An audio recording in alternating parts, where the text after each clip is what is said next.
learned to just embrace who I am. And it's the good, the bad, the whatever. And just know that I want to feel good in my own skin. I used to be like a punisher to myself.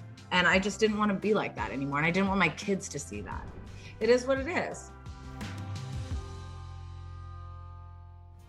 I had a neck lift probably about 6 months ago. It's something that I always felt insecure about. Your hyoid bone, it's something like right here, and mine always was low ever since I was a little kid. It bothered me in my side profile. I decided I was gonna tell everybody that followed me. I didn't wanna lie about it. I didn't wanna be like, oh, it's weird. I drank this potion and now all of a sudden my neck is so tight. For me, it's so important to be transparent because I remember looking to other people and always thinking like, it just comes so easy to them. I never want people to think that something just naturally happened if it didn't, because I don't want to make people feel alone.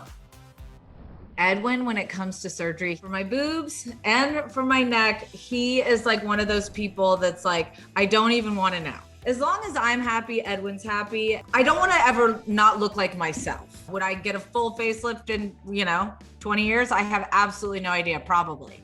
Like I can't say, but like right now, there's not anything I'm like itching to do.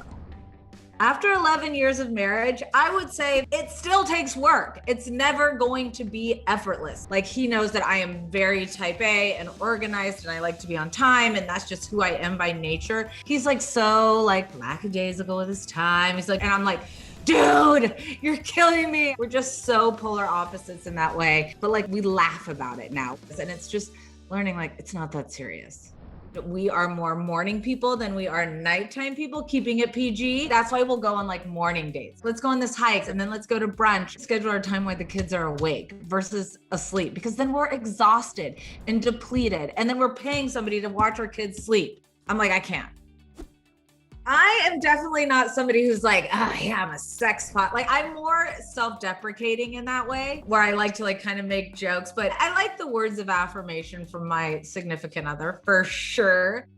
I've never been a person that really stresses about the number that I'm turning. Some years I'll have a big birthday celebration. For me, the biggest thing that keeps me going and keeps me excited is I like to keep evolving and changing and figuring out what keeps me happy. For me, the biggest thing at 41 was just stumbling into doing the podcast with Tamra, and all of a sudden it's #1 every week. Kandi Burris teases the Real Housewives of Atlanta season 15 could become the longest standing housewife. Our expectations were like, okay, we're 2 fired housewives. Let's see what happens. And then it really just like has taken off. I work really hard. Sometimes I'm working, 12-hour days or 14-hour days. It's just an exciting turn that just reminds us like never give up.